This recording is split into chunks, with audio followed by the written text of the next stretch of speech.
আমি আজকে রান্না করব এগ পেঁয়াজ কলি। ফ্রাইং প্যান গরম হয়ে গেলে এর মধ্যে সরষের তেল দিয়ে দিলাম।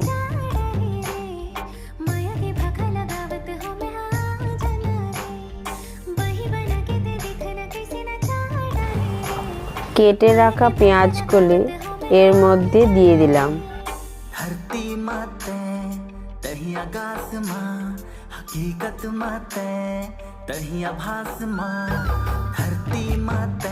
কেটে রাখা লঙ্কা কুচি দিয়ে দিলাম।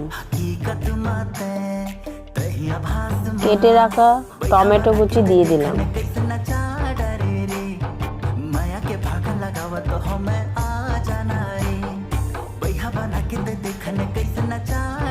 স্বাদ মতো লবণ দিয়ে দিলাম। পরিমাণ মতো হলুদ গুঁড়ো দিলাম।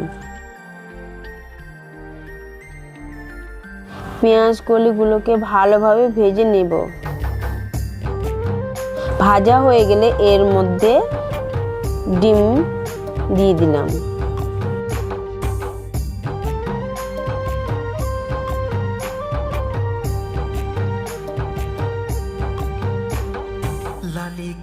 সামান্য লবণ দিয়ে ভালোভাবে মিক্স করে নিব।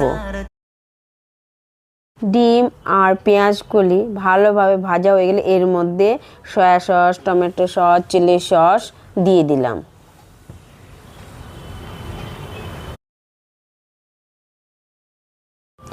আমার এই রান্নাটি কেমন হয়েছে? যদি ভালো হয় তাহলে লাইক, শেয়ার, সাবস্ক্রাইব করবেন।